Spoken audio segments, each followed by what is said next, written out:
வணக்கம். இது உங்கள் சிவி ஜோன். ஸோ எல்லாரும் எப்படி இருக்கீங்க? இன்னைக்கு பார்த்தீங்கன்னா ஒரு பயங்கரமான ஒரு ஷாக்கிங்கான விஷயம் தான் வந்திருக்கு. என்னென்னா லைவில் பார்த்தீங்கன்னா ஒரு விஷயத்தை காமிக்கிறாங்க, பார்க்கும்போது ரொம்ப பதபதைக்குது. ஃபேட்மேன் ரவீந்தர் உங்களுக்கே தெரியும், அவர் ஃபேட்மேன் பேரில் மட்டும் கிடையாது, ஒரு உடம்புலையும் அப்படி தான் ரொம்ப ஃபேட்டாக இருப்பார்.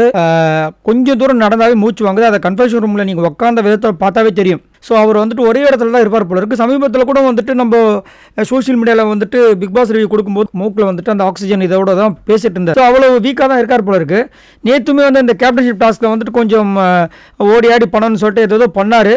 அது வந்துட்டு அவருக்கு மசில் ஸ்ப்ரெயின் மாதிரி வந்துட்டு ஏதோ வந்திருக்கு போல இருக்குது. பாவம் ரொம்ப முடியாமல் வந்துட்டு மெடிக்கல் ரூமுக்கு போகிற அளவுக்கு ஆகிப்போச்சு. கடைசியில் வெளியே வரும்போது அவர் 2 பேர் தாங்கி வராங்க. அதை யார் கூட இருந்தாங்கன்னா ரஞ்சித் அவர்களும் அருண் அவர்களும் இருந்தாங்க. கூட சத்யா வந்து மெடிசன்ஸில் எடுத்து வந்தார். பார்க்கறதுக்கு ரொம்ப பரிதாபமாக இருக்குது. இவருக்கு இந்த பிக் பாஸ் செட் ஆகுமான்னு கேட்டிங்கன்னா நான் ஆல்ரெடி சொன்னது தான். இவர் வந்து நல்ல திறமையான பேச்சாளர், நல்ல சிந்தனையாளர், நல்ல ரிவ்யூ இதெல்லாமே இருக்குது. பட் ஆனால் அதுக்கு உடம்பு ஒத்துழைக்கணும். அது வந்து ரொம்ப கஷ்டம் தான். அதுவும் இது இங்கே வந்து பாய்ஸ் வர்சஸ் கேர்ள்ஸ் அப்படின்னும் போது பாய்ஸ்லாம் வந்துட்டு ஏதாவது பண்ணணும் போது ஒருத்தர் இந்த மாதிரி வீக்காக இருந்தால் கண்டிப்பாக அது பிரச்சனையாக முடியும். அதனால தான் நேற்று ஒரு சில பாய்ஸ்லாம் வந்துட்டு அவரையே நாமினேட் பண்ணாங்க, ஃபேட்மேன் ரவீந்தர் அவர்களே. அவர் வந்து கொஞ்சம் எங்களுக்கு வீக்கான ஒரு கண்டஸ்டண்ட்டாக இருக்கிறதுக்கு வாய்ப்பாக இருக்கும் அப்படின்ட்டு.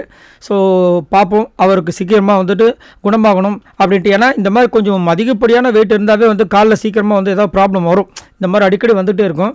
பாவம், இதை பார்க்கவும் நம்மளுக்கு ரொம்ப கஷ்டமாக இருக்குது. இன்ஃபேக்ட் லாஸ்ட்டாக பாத்ரூம் போகணும் அப்படின்றாரு. அது கூட நடந்து போக முடியாமல் நான் வாங்க உங்களை கூப்பிட்டு போகிறேன்னு சொல்லிட்டு. ஆனால் அங்கே இருக்கிற அந்த 2 பேரும் பாராட்டியும், குறிப்பாக ரஞ்சித் அவர்களை.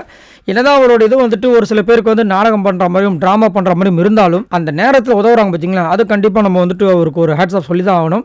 ஸோ உங்களோட கருத்துக்களை சொல்லுங்கள். யாருக்கெல்லாம் பிக் பாஸ் 8 ரொம்ப பிடிச்சிருக்கு? ஃபேட்மேன் ரவீந்தர் இந்த பிக் பாஸ் சீசன் 8க்கு கரெக்டான அவரா, செட் ஆவாரா இல்லையா? மறக்காமல் கமெண்ட்ஸ் பண்ணுங்கள். பாய் நண்பர்களே.